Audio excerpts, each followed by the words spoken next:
Let's dive into Philippians. Let's do a little inductive Bible study review, because review is what's going to help us learn it.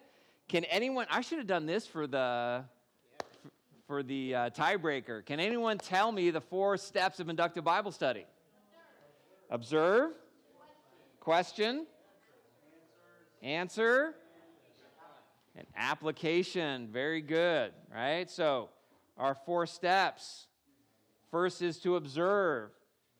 Right, and the key is to know what to look for. And we gave you some cheat sheets to help you remember, so you have them there when you're going through it, to remember what you're looking for.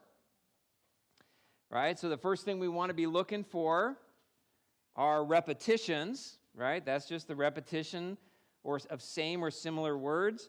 I'm adding a word to it this week, and that's continuity. So repetition and continuity, and that's simply words that are similar. So if you have like anger, wrath, malice, all in the same text, those would be similar enough words to count as a repetition. They're not identical, but they're similar. In Philippians, it's going to be joy, rejoicing, right? They're not identical, but they're similar, and so we'll count it as continuity. Okay? And we want to be looking at contrast. That's the association of opposites. Remember, what were the flag words that indicate a contrast? But, yet, and nevertheless. We have all 3 of those. However, is not a contrast. Oh, is it?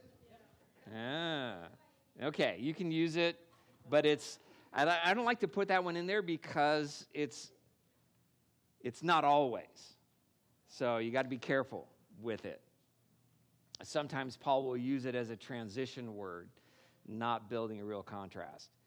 But we will have but, yet, and nevertheless in this segment today that we'll look at. So we'll see all 3 of those contrasts. So but, yet, nevertheless, comparison, the association of like things. What are our flag words for those? And in a similar way, and you remember that with contrast and comparison, there's always 2 sides to it, right? The flag word's in the middle, and you always got to look on both sides of a but to get the full idea. Okay, so it's not just what follows it, it's also what precedes it. And so if you're not looking at both sides of that, you're going to have an imbalanced idea. Another thing we wanted to look at was causation, something that causes an effect. Flag words are what? For this reason. We're going to have all these in the book of Philippians as well, so be on the lookout for them. Okay?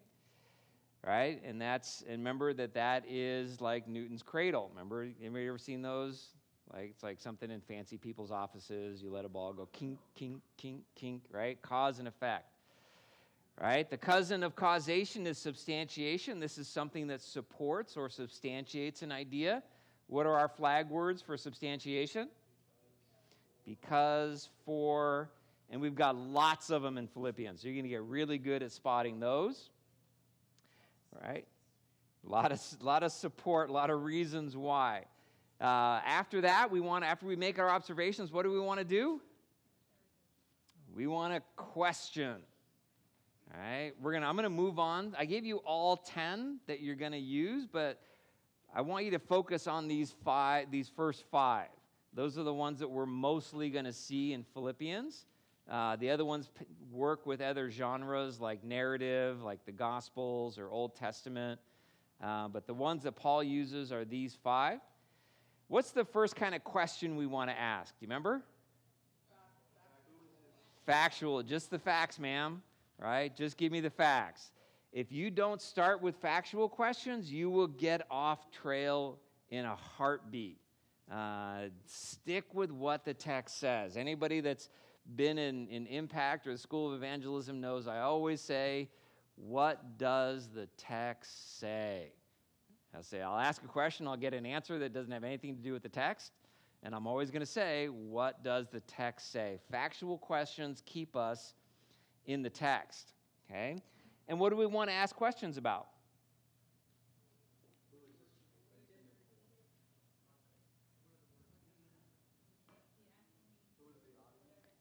So think about this. What's all the work we've just done as we've looked at the scriptures? What was the first step? We've observed stuff. So what do we want to ask questions about? What we've seen. So don't miss that. Those are the questions you actually want to ask. Don't ask questions about things you didn't see. That make sense?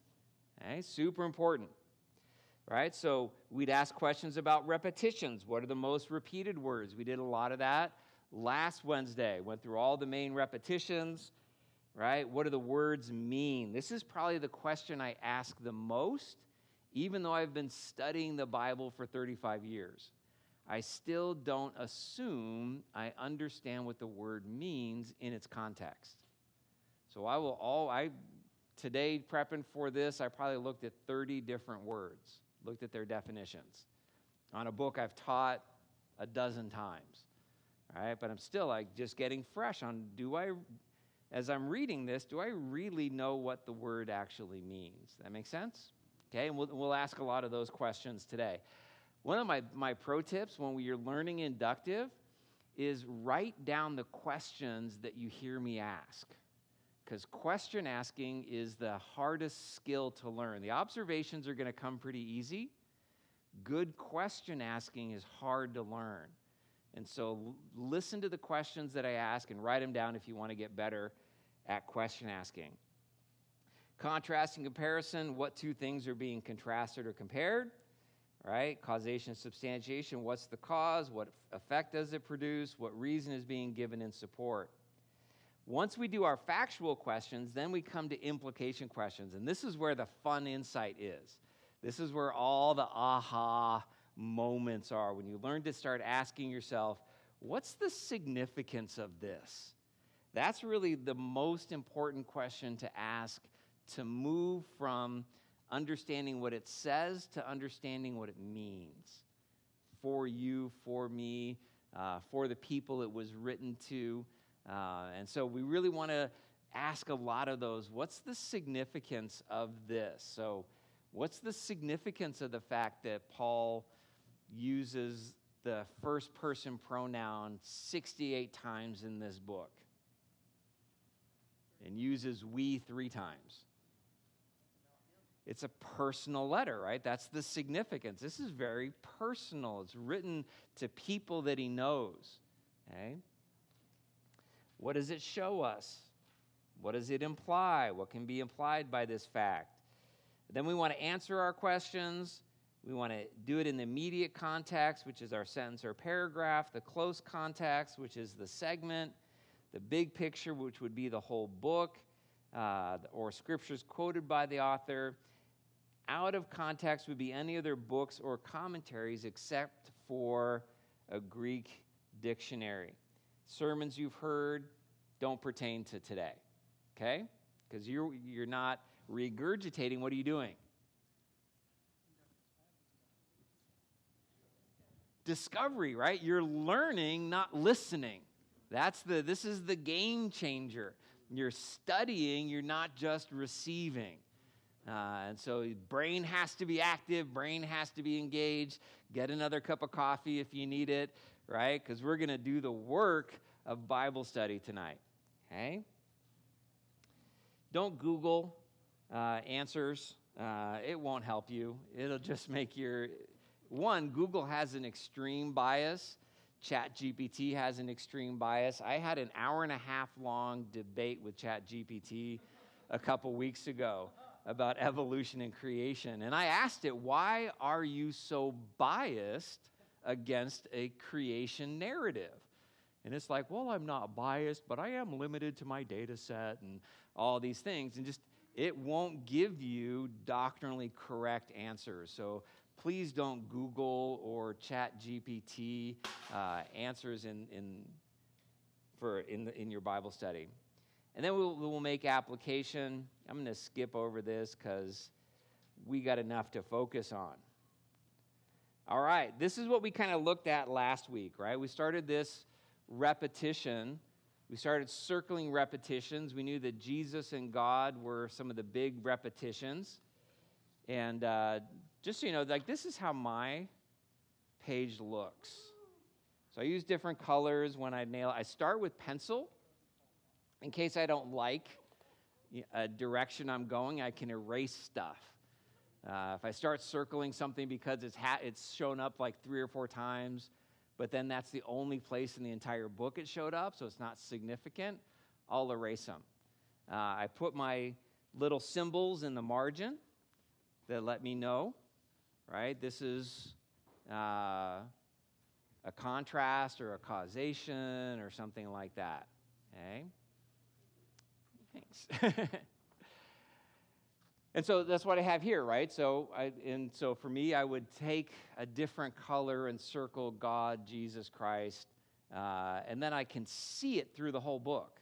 I'll lay all 4 pages out, and I'll just see a sea of blue. That make sense?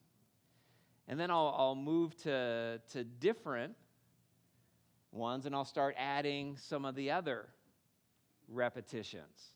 That make sense? And you'll notice I circled grace and joy in the same color. And gospel, that's because I didn't have as many colors as I wanted. But like an interesting thing, if you look up the word grace, anyone know what the word grace is in the Greek? Charis.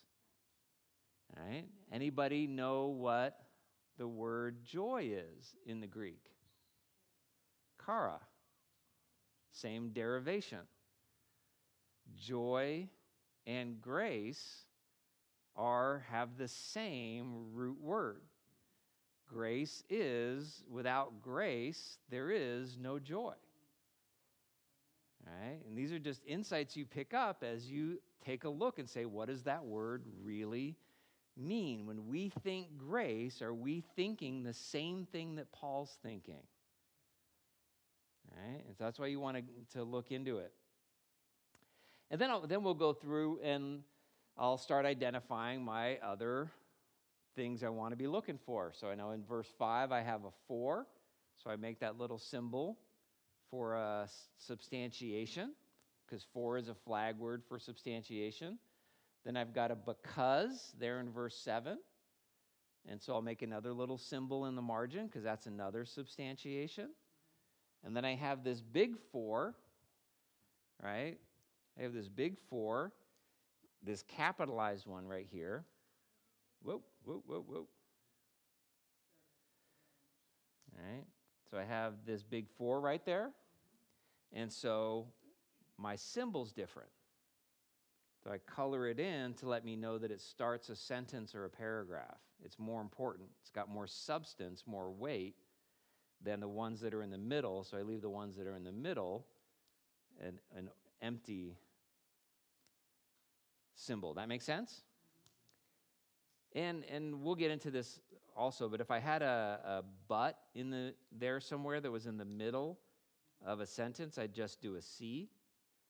If it was one that started a sentence or a paragraph, I'd circle it to let me know that this is more substantial.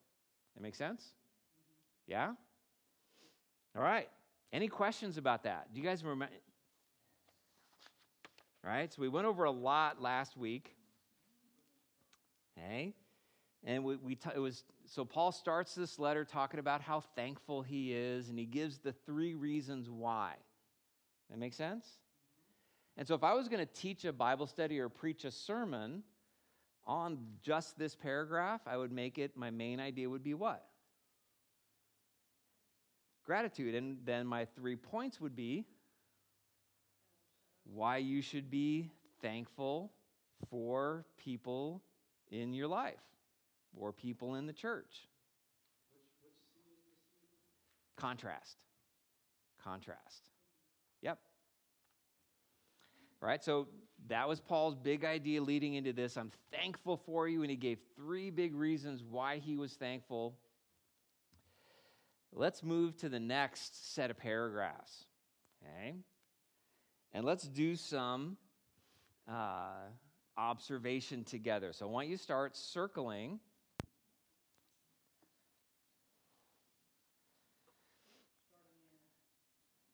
verse 9, right? So like I see a Jesus Christ right there.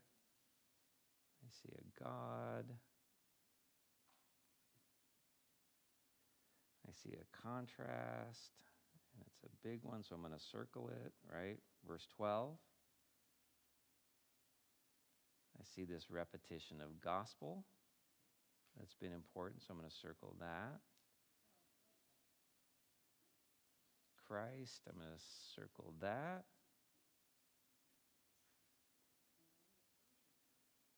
All right. Another Christ. Right there, another Christ. And I'm just going to underline preach Christ because it happened twice right there. And it's kind of like a euphemism for the gospel. There's another Christ. This is gospel, another gospel, another rejoice, and another rejoice. I'm using the New King James. Oh, and there's a Christ up here.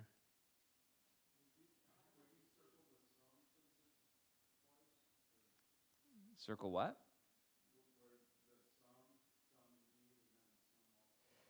You could. What you'll find with those kind of words is they're empty without something else. You need a somewhat. That makes sense? So here it's not attached to anything. It's just some indeed, right?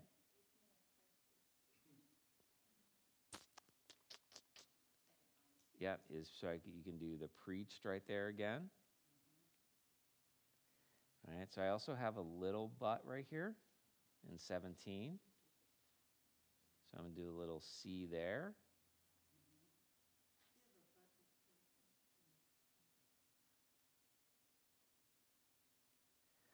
I have a little causation right there. In verse 13, so that it has become evident.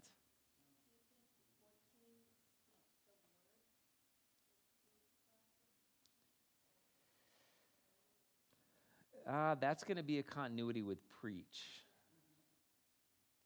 All right, so I'm just going to underline that one.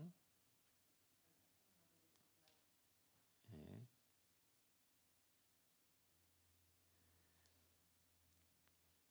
Oh, and back up here, I have two internal causations.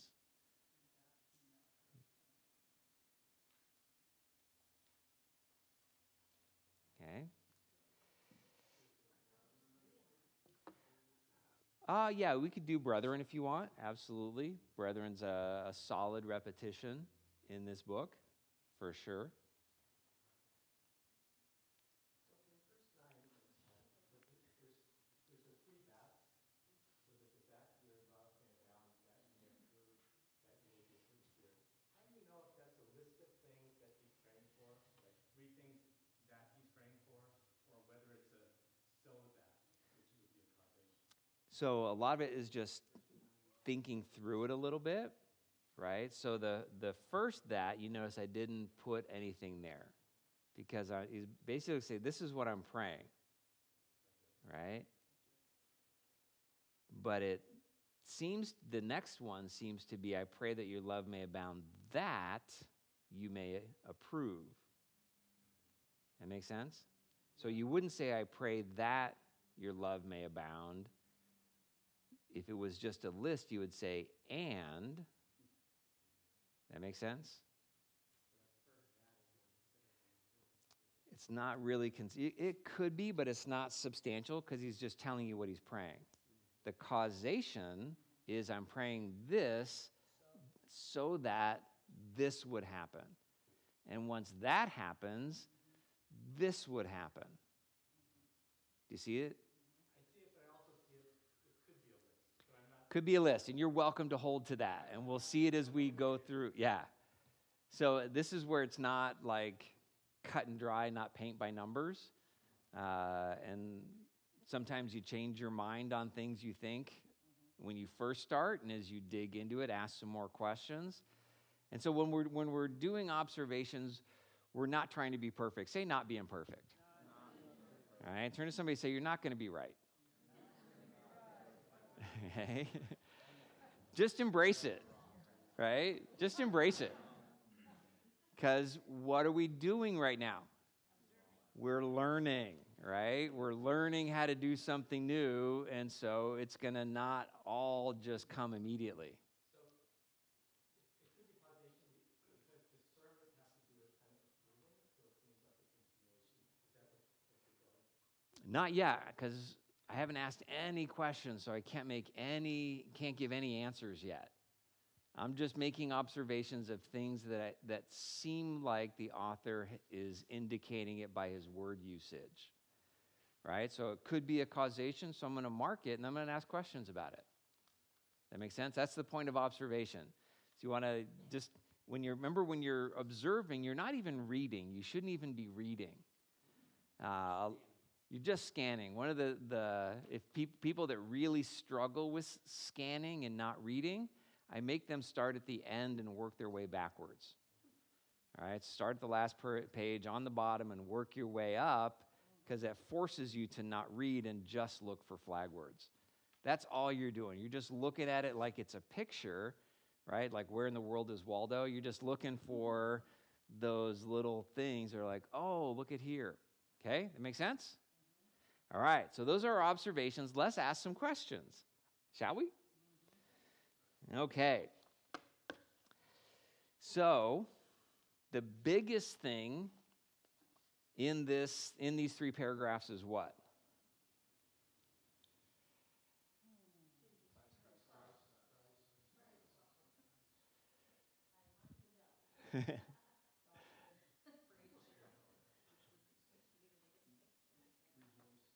The biggest thing is actually this. The contrast. It's 2 whole paragraphs being contrasted. All right, so it's everything in paragraph 2 is being contrasted with everything in paragraph 1. That make sense? So there's a lot happening there. But let's start with just asking some basic questions. So in verse 9, out of Paul's thankfulness, what does this cause him to pray?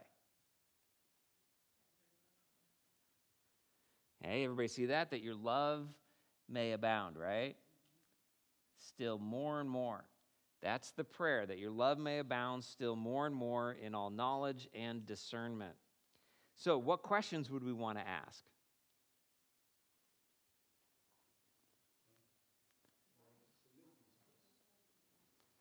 That's before we get to the implication questions. What kind of questions do we have to ask? The factual ones, right? And so, what would we ask? Oops. You had the right question. What does love have to do with it? More basic. What does love mean? What kind of love is it?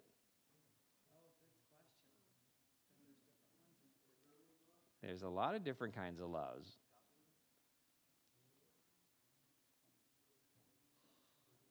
So what is it? You're asking this question in context. Yeah. And how is the only way that you would find the answer to that question? Look up the word love in the Greek, in this context, in this right here. Yep. And so what is that word in the Greek? Has anybody looked it up? And what does agape mean? So you gave us a Greek word. What does the word actually mean? Yeah. Brotherly love, affection, goodwill,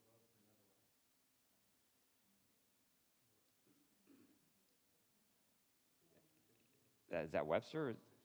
That's Strong's. Okay, so what is agape? So it's actually not brotherly love. There's a different word for brotherly love. Anybody know what that is in Greek? Phileo, like Philadelphia, right? The city of brotherly love. Yeah. It's a divine love. All right? So we know that Paul's praying that their divine love, this unconditional, supernatural love, would do what? Abound. Okay, so really quick, what's significant about the fact that Paul chose agape over phileo or eros? All right, because you could actually pray that, right? You could pray that for a married couple. Pray that your eros would abound more and more. That'd be a great prayer to pray, especially if they have little kids, right? What is the significance of agape? It's the kind that God gives, right? So it's not the kind that I can manufacture. That's why Paul's praying that God would give them a love that they don't have and couldn't have on their own. This is agape, right? So Paul's praying for them to have a supernatural love, not a natural love. He's not saying, gosh, guys, I want you guys to love more. Work a little harder at loving. And a lot of times we get caught in that cycle where we think, I just need to love more. You may be tapped. You ever felt that way? I'm just tapped with this person. I'm just tapped in this relationship. I can't love any more than I'm loving. I'm done, right? That's why most marriages fall apart, right? People kind of they're out of gas in their love tank, and they don't have any ability to add to it. What's the solution?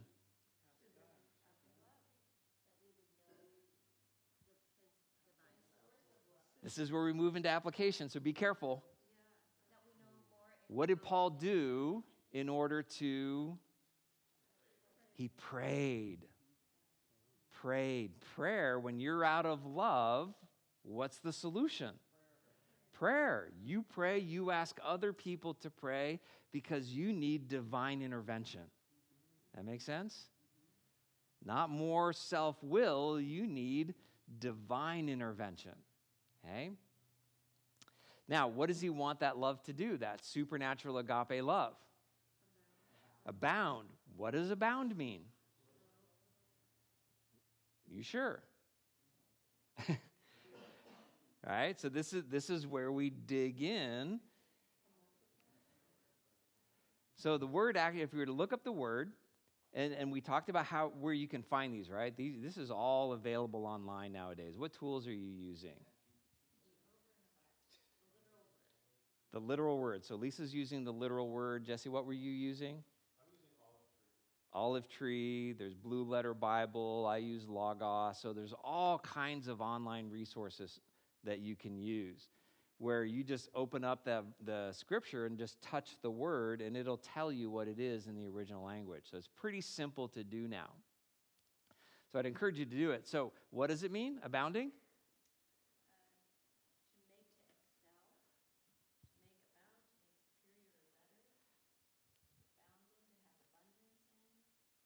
Okay. And so with some of these free tools, you're going to get the full gamut instead of what it is in its specific context. But here in this context, it means to be in excess. To abound means to be in excess, more than you need. More and more. We'll get to the more and more, but just to start with just the in excess, what's significant about that? Can you imagine having more love in your heart than you actually need? Than anyone could actually demand from you? Can you imagine that? What would that be like? Yeah, I mean, how full would your heart be if no one is even coming close to tapping the amount of love you have to give in your heart? Wouldn't that be glorious? Can you imagine what your relationships would be like? You imagine how fun it would be to know you? If you were that person that just had more love than anyone could ever take from you. And then he doesn't want it just to abound. What does he want to do? To what degree? More and more. So what does that mean? What's the more and more signify? that it's not a one-time overflow, it's a continual. That this is going to be more and more and more. It's going to keep building in your life. Okay? And it's going to be in what? All right, so it's going to be in knowledge and discernment. We talked about a little bit about that last week, right? What was the knowledge? All right, it's the word epiginosko, and it means full and complete knowledge. So knowing somebody fully. All right? How many of you are married? Remember when you were first dating? How much did you know about each other? Did your knowledge change when you got married? Is it growing over the years? Yeah. And so this is what Paul's saying, that that he wants your love to grow, not like puppy love that's in ignorance, but he wants it to be a mature love that grows the more you know. The more you know, the more love it actually takes. Because you see all the faults, you see all the shortcomings, you see all the things that bug you about them, right? A lot of times when I do premarital counseling, I'll ask the question, okay, so what is it that bugs you most about the other person? And they're like, nothing. They're perfect, right? 20 years in, it's like, how long do you have, right? Because you know all the things they now do. And so Paul's saying, I want you to have this kind of love, right? As you go to a church, as you get into relationships, as people are weird and do stupid things and are inconsiderate and get on your nerves, that wouldn't be too much for your love. But that you would have such an abundance of love that as that knowledge and discernment grows, your love would overexceed it. That makes sense? All right, so that's Paul's prayer that he wants for them.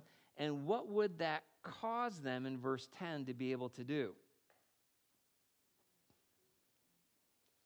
Yeah, that you may approve the things that are excellent. We talked a lot about that last week, so we'll just go over it really quick. What does it mean to approve?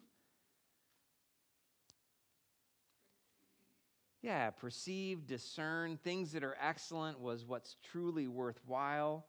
And so having this abundant love allows you to do what?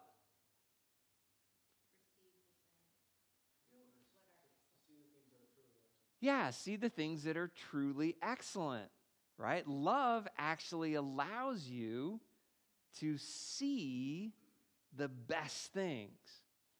It's a filter on life that allows you to see what's excellent. All right? And isn't that what 1 Corinthians 13 says? You guys know 1 Corinthians 13, right? Love hopes all things, believes all things, endures all things, right? Because love sees what's excellent. My Bible tells us that love will overlook a multitude of sins. It doesn't see that. It sees what's excellent. It doesn't see what's not excellent.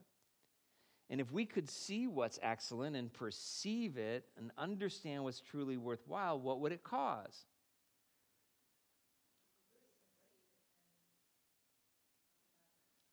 That I'd be sincere and without offense until the day of Christ. So your whole life you'd be sincere and without offense. Remember sincere, that interesting word?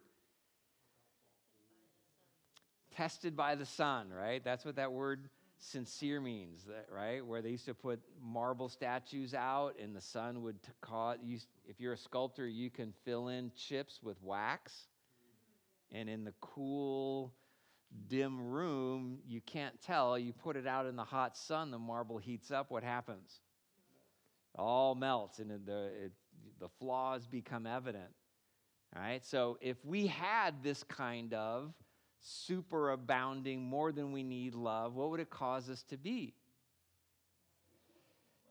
Genuine. We would be genuine, sincere lovers. we wouldn't be fake lovers. Right? We wouldn't be hypocritical lovers. And then it would also cause us to not stumble. Right? That's that word, without offense, literally means to not cause a stumble. Our lack of love wouldn't stumble people. And you think about it, when people come in, especially unbelievers or new believers, what stumbles them in the church? Hypocritical love, because it's supposed to be a place of love, and what do they find? These people aren't genuine. They're judgy. They're critical. They're aloof. They're cliquey. All these things that shouldn't be a part of love. And when someone comes in that maybe is difficult or challenging and the church can't love them, what does it show? We're not sincere. We're not abounding in agape love. We don't have this supernatural overflowing love that's being given to us by God to overlook people's offenses and seek their best. This is what should be happening in our lives, right? Yeah? Yeah? Okay. You guys seem quiet tonight. I'm getting a little nervous. Okay.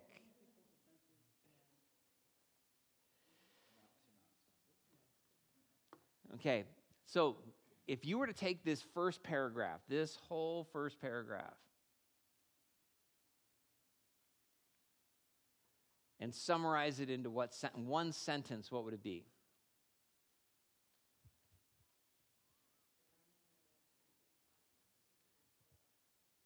Okay. Yep, so praying for supernatural. So it's kind of Paul's prayer for divine intervention for this supernatural love. I'm good with that. Everybody good with that? Okay. That's being contrasted with the next paragraph. All right, that's why we have to get what the whole idea means. So it's this Paul's praying for God's divine intervention, supernatural love for the Philippians, but what's the contrast? What's that being contrasted with?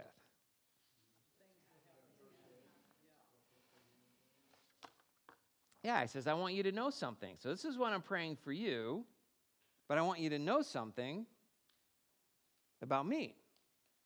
Okay, so I'm praying this for you, but I want you to know something about me. What does he want them to know?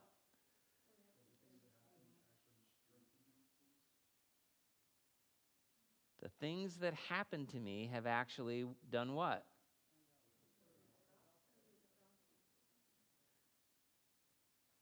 And so look at this interesting furtherance of the gospel. If we go back here, we had fellowship of the gospel, right, in the paragraph above.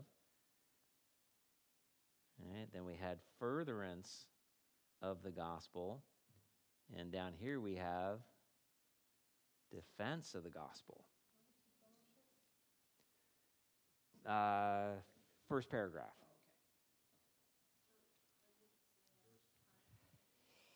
Something to pay attention to, right? There's something, he's got these interesting phrases of the gospel, of the gospel, of the gospel. There's going to be a couple more that come up in the book. And so it's something that kind of at the end of Philippians, you can kind of put them all together and get a big picture idea of how we should be approaching the gospel. That make sense? Okay? Because a lot of times we think the gospel is just, 4 spiritual laws or, I get the message that is given to lead someone to salvation. We're going to see the gospel is way bigger than anything you probably ever thought. Okay? So he wants us to know that the things which happened to him have turned out for the furtherance of the gospel. What's happened to Paul?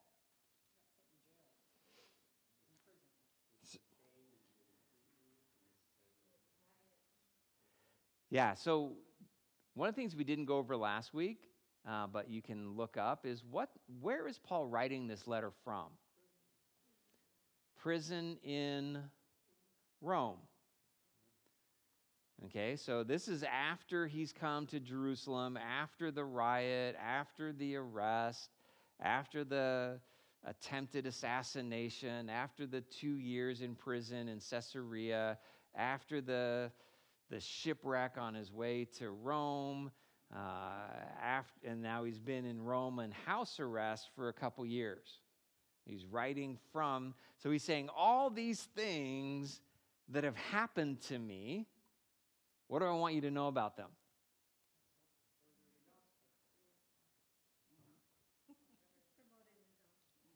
So think about what he just prayed for them. What did he just pray? Pray that this divine love would abound in your hearts so that what could happen? You could see the excellent things so that you'd be sincere and without offense. And now, as he looks at his own life, what's he showing us? What's he seeing? He's not trying to live it. He is. He sees prison, beating, riots, assassination attempts, shipwreck, house arrest. He doesn't give us this long laundry list of hardship. What does he immediately go to? In all of that, he finds the excellent. This is what matters, is that the gospel was furthered. Okay. What's Paul's perspective on hardship?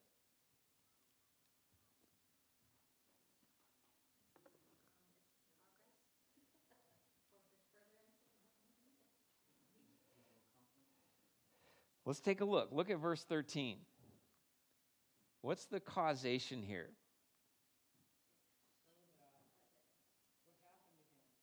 What happened to him caused what?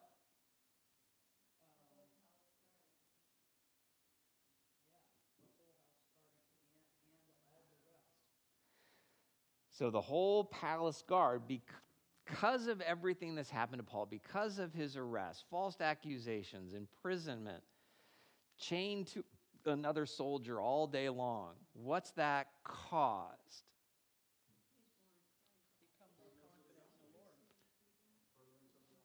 That all these Roman soldiers, these elite Roman soldiers, right? The palace guard would be like what in our military?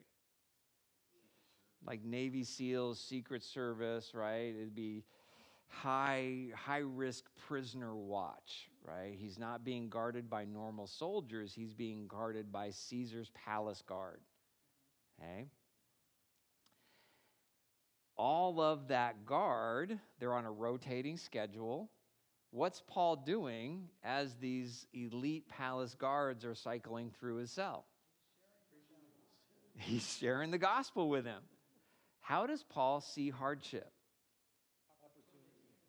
As an opportunity to interact with people that he would never have interacted with otherwise. Isn't that interesting?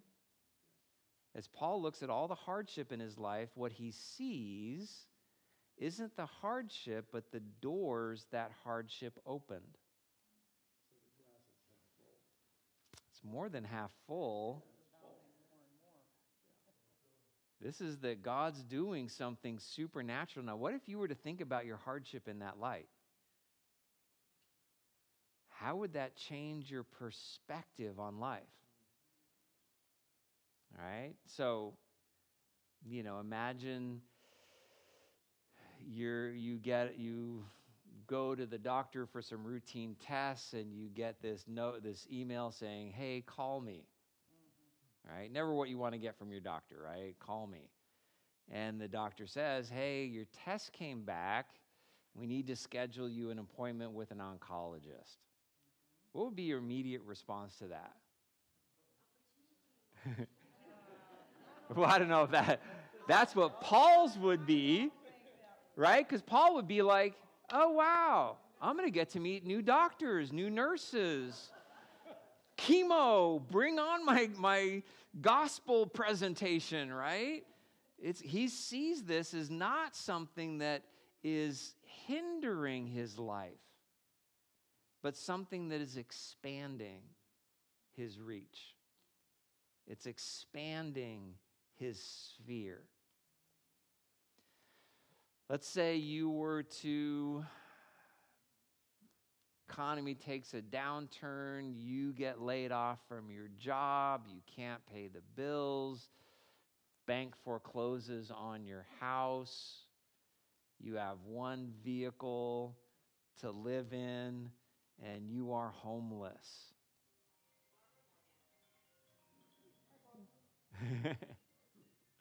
Your sphere just expanded. Right? Would you see that as, wow, this is going to force me into a whole new realm of people? Do you see how it just changes hardship? When you understand the big picture, you see God, the excellence of God in everything. And the most excellent thing let's keep going because we're going to get to that. I don't want to jump ahead, right? And so he says, so the whole Roman guard knows what about Paul? Why is Paul in chains?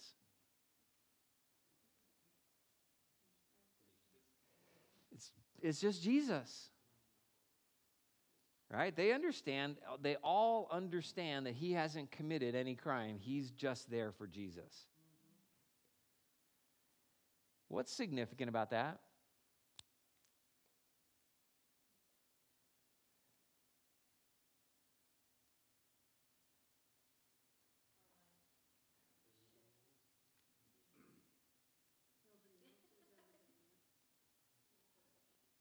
So, I don't know if you've ever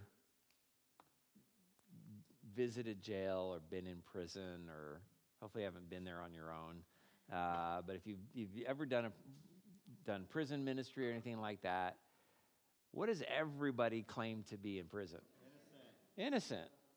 Right? Notice Paul doesn't say the whole Roman guard understands that I'm innocent.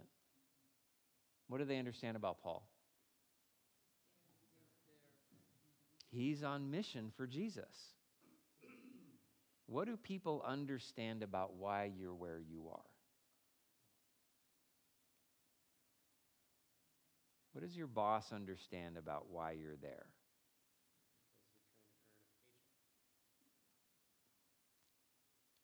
Why would Paul's boss understand that he's there?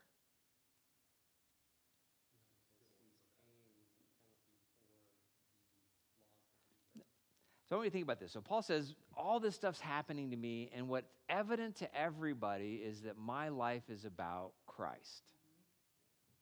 That's the ultimate statement, right? My life's about Christ. Everyone gets it. And so what can we ask ourselves? Yeah, what do people think about my life? Why am I here? Am I here to earn a paycheck? Is that what they get about me? Am I here to get ahead, to, reach the top of whatever ladder I'm climbing? Am I here to have fun? Am I here for security? What do people understand about my life? If we have that overflowing supernatural love, what does it make us start to be?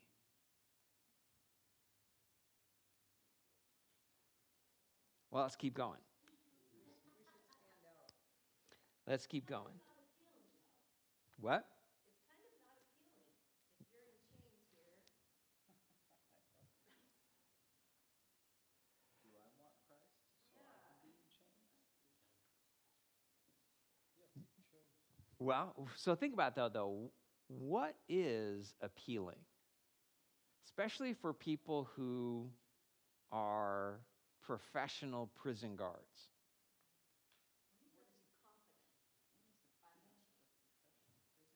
So imagine you're a professional prison guard. You guard the worst of the worst for a living. And then Paul comes along. Is there going to be something about him they're like, how can this guy have this attitude? How can he live with such joy in the circumstances he's in? That's unimaginable that he would have that kind of joy. So I think the appeal is even greater for these guys. Because like he's not happy because he's in a palace. He's not joyful because everything's going his way. He's not loving because everyone's loving him back. It's the exact opposite. He has no reason to love us. He has no reason to be joyful. He has no reason to be at peace. Yet look at what's exuding from him. When you go through hardship, it is the most potent your witness can be. That's when it's most genuine. That's when the heat of the sun is most on you. When you're sick, when you're struggling at work, when your boss is riding you, when things are not going your way, when finances are tight and debt is piling up, it's in those moments when people are against you, when you're being attacked, when you're being sued, when you're being betrayed, when you're being slandered, what flows out of you then? That's when your witness is actually most powerful, most compelling, most genuine, because that can't be faked. That's got to be God. And I think that's what everybody saw in Paul. There is something supernatural happening here because there's no way a human being could be joyful in this situation. Right? And so that's what Paul's praying. Right? And notice, right? So this first part of this, so this paragraph here is really about, let's call it,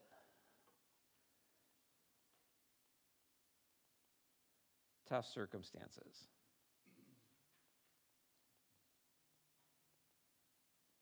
Okay. And then he moves down here to this paragraph, and what's he talking about?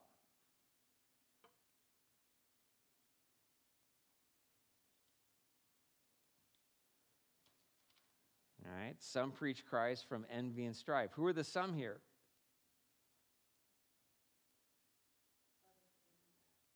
That are wanting to do what?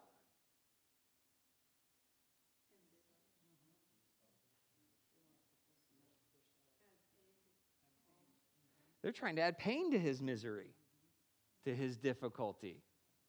All right, so he's not just got tough circumstances. What does he have? He's got tough people. Right? He's got tough people in his life that are actively trying to make his life more difficult.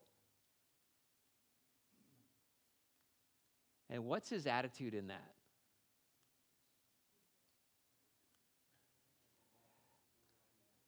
Well, it's actually not, I don't care. What is it?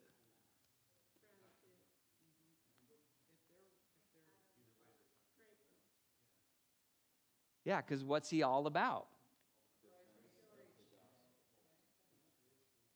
Yeah, in every way, whether by pretense or truth, Christ is preached, and in this I rejoice. What is significant about that? What's Paul showing us is at the core of his joy? Christ is being preached. And so it doesn't matter what's happening in his life. If Christ is being preached, what does he have? He's got joy. He's got a reason for joy. What do you have the opportunity to do tomorrow? Preach Christ. Right? You've got that opportunity. If something difficult happens in your life, you get bad news tomorrow, what do you know that's an opportunity to do? Preach Christ, right? This is an opportunity to to double down on being a good witness. Now, what do we need in order to do this? We need this divine love that changes our heart towards the world around us, that moves us beyond self-love and self-preservation to an outward love that needs to express itself towards others. Let's go one more paragraph. Can you repeat what you said? We need divine love To move away from our self-love, self-protectiveness, and start to focus on other people. Now, we need to do some more observation here real quick. How does this paragraph start? 4. So verse 19 starts with a 4. What's that?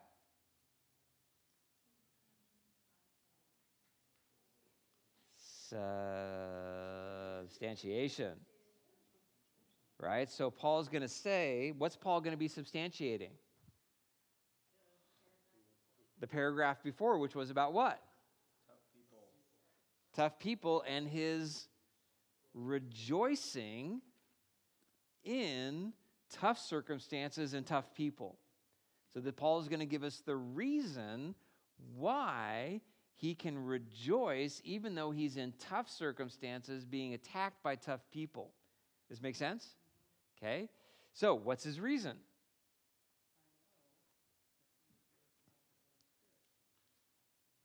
So what does Paul know?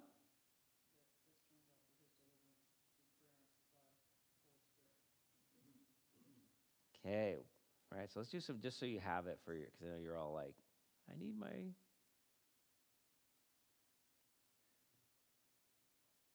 there's another substantiation right there in 21. These are both big ones, so I'm going to color them in. Bunch of Christ. There's a third one right here.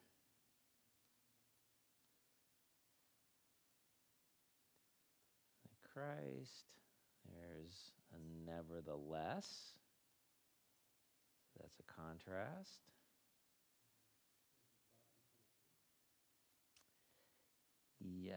Yep, there's a but there in 22.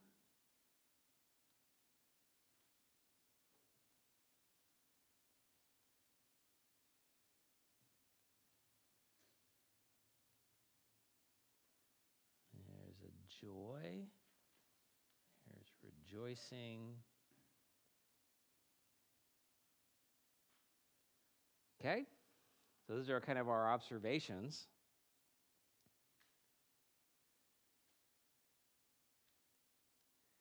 Let's ask a couple questions. You guys ready? You good? Your brain's still good? Yeah? Yep.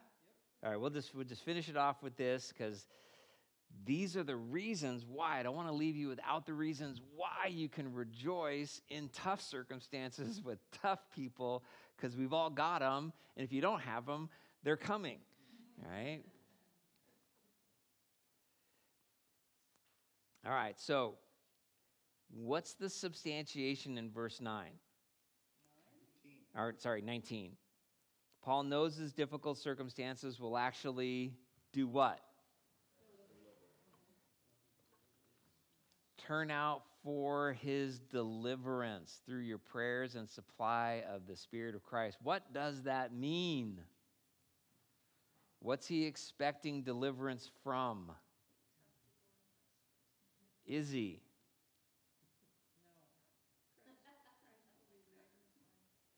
So now you see this, right? Because he says, I know this, what's the this that he's been talking about?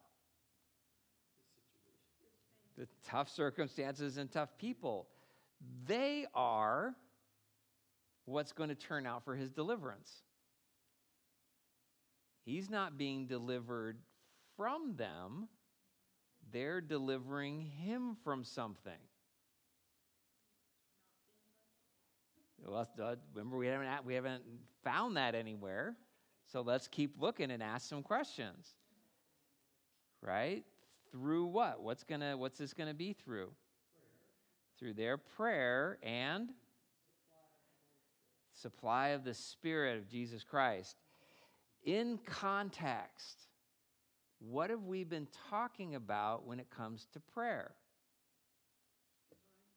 Has Paul been praying for an ease of their circumstances? What's he been praying for? An increase in their love. All right, so often we miss that. We think I should be praying for people's circumstances to get better instead of their heart to get better.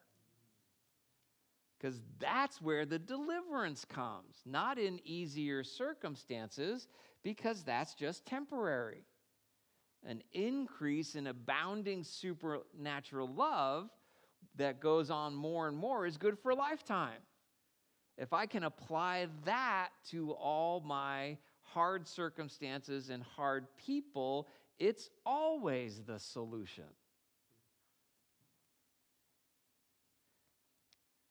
So, this is going to happen according to what? Okay, so Paul knows this is going to turn out for his deliverance according to his earnest expectation. What's he expecting and hoping?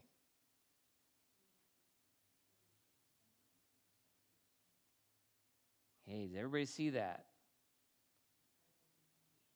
That in nothing I shall be ashamed, but with all boldness Christ will be magnified in my body, whether by life or death.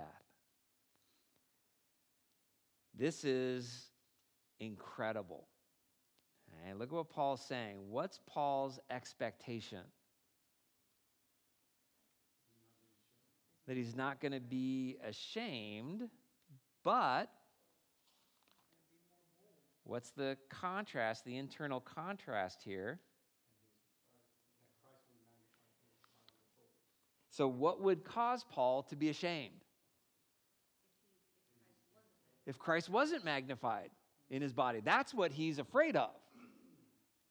That's what he's worried about. Not his circumstances, but that somehow in all these circumstances, Christ won't be magnified. Paul will be. And that's your choice come hardship. It's either I'm under the microscope or Jesus is. And that's typically what happens when we go under hardship, right? You get the flu. What does your spouse, your kids, your roommates, what do they all see? The magnified nasty you, right? The no patience, no joy, demanding, grumpy, right? I'm magnified when I'm in hardship. What's Paul worried about? What's his concern? What is he really hoping and expecting through prayer and supply of the Holy Spirit? That no matter what happens to him, Jesus will be magnified. Isn't that beautiful? He said, this is my real hope in life. This is my great ambition. That if I can accomplish anything in this life, it's that no matter what happens in every season, Jesus will get amplified. And he's saying, and I'm so joyful about these hardships I've been in because what have they caused to happen? Jesus has been magnified. The Roman guard doesn't know about me, they know about Christ. Jesus got magnified. Because my big concern in life is that I will end up being ashamed of how I lived because Jesus didn't get magnified.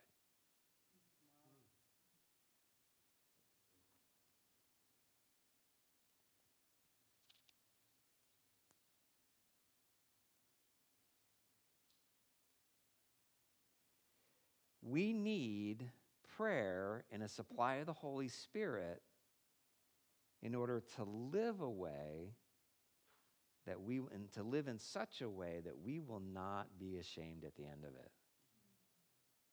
We need prayer and the supply of the Holy Spirit. I want to encourage you. I want to challenge you, not encourage you. I want to challenge you to start praying for the people that are here on Wednesday nights. You don't have to pray for everybody by name, because Paul doesn't pray for everybody by name. But I want to challenge you to start saying, Lord, please, for the Wednesday night crowd, would you cause their love to abound? Start praying that for this group. That as we go through this book, there would be, through our prayers for each other, that's what I've been praying for you for the last 2 weeks, that your love would abound more and more in all knowledge and discernment, so that you could be sincere, that you would approve the things that are excellent, so that you would be sincere without any offense till the day of Christ Jesus. Because I know if you have that, you will live in such a way that Jesus is magnified. And that's a life you'll be proud of. That's a life you'll be thrilled to walk into heaven with. That no matter what happened, whether you were up, down, kicked to the curb, Jesus got magnified.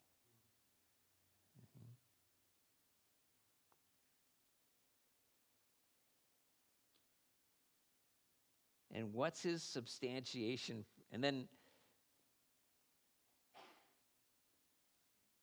what does he expect Jesus to be magnified in? His body in either life or death. Remember, where is Paul? He's in prison awaiting trial that could end in his execution. And notice, Paul's not praying for deliverance from execution. He's saying, if I get executed, I want Jesus to be magnified. That's my real concern. I don't care whether it's by living or dying, as long as Jesus is magnified. Crazy, huh? Paul's not like Jesus, please get me released. Give me a fair trial. May the judge, be in my favor. May Caesar see my case. God, work on Caesar's heart. No, he's like, Jesus, let me magnify you no matter what happens.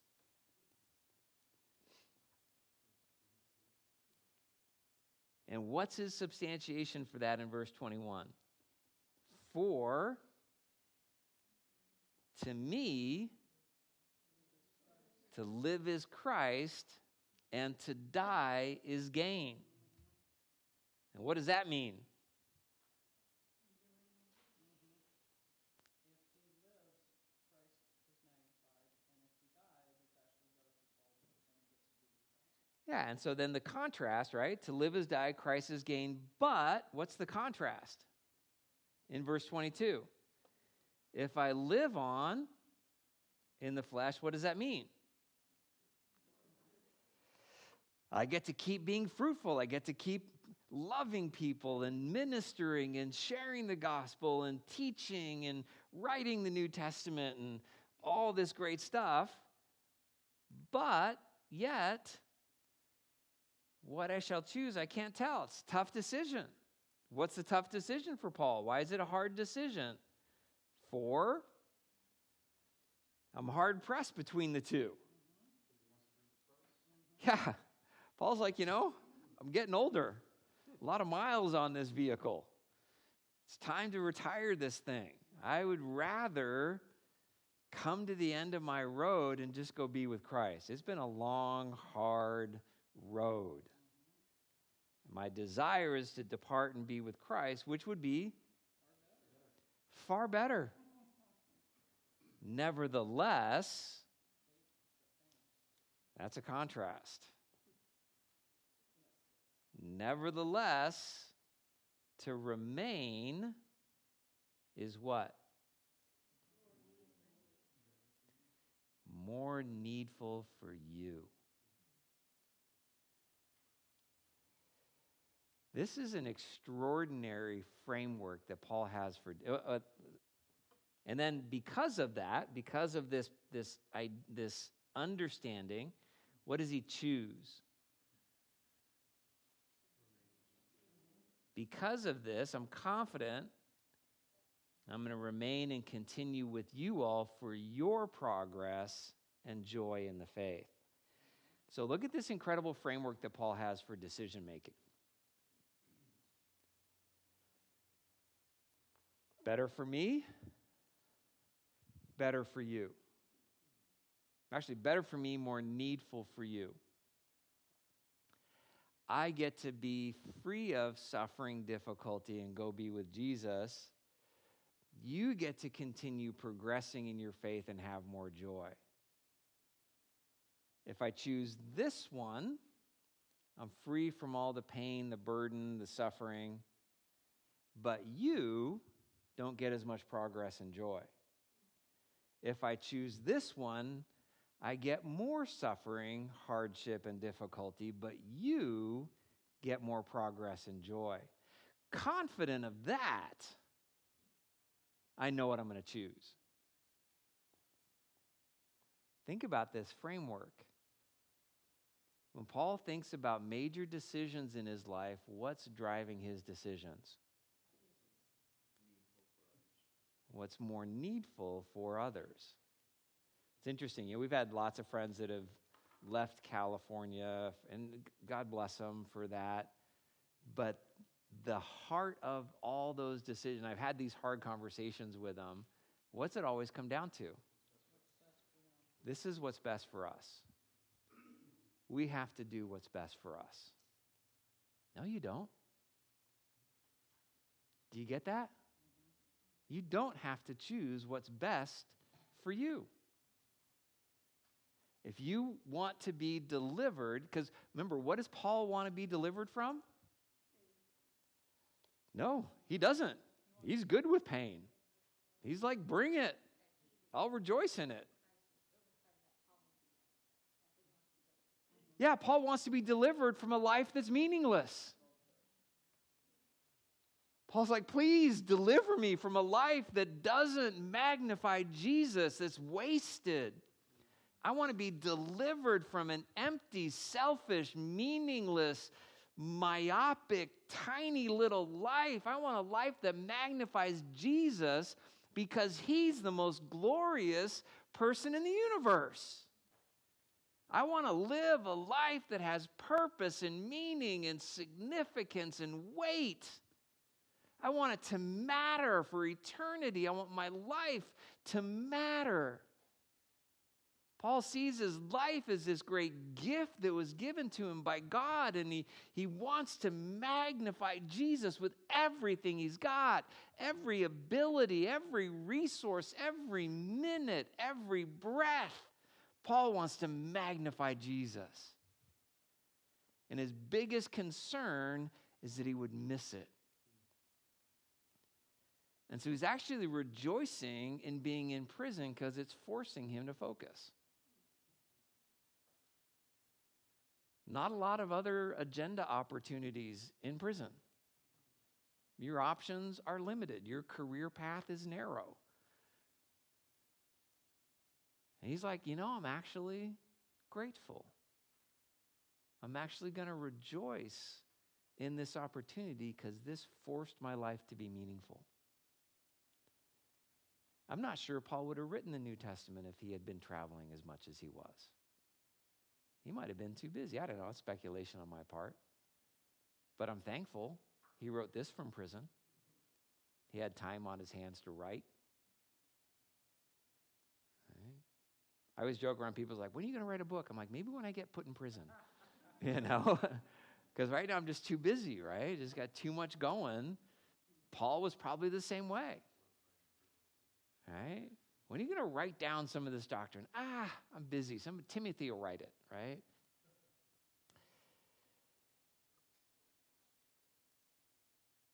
What will that cause for the Philippians? Paul's deciding, because it almost seems like the way he's writing, that Jesus gave Paul this option. Like, hey, Paul, if you want to call it quits, I'll just bring you home. If you want to stay, it'll be fruitful. A lot more people will make progress in their faith and have joy. And it seems like Paul's got this actual choice. He's like, dang. If I got given that choice today, I'm like, I might go, right? Get rid of the bills and inflation and all that stuff, right? But then I'd be like, nah, for my wife, for my kids, for our church, there's a lot of fruitful years ahead. And my life isn't that hard, honestly,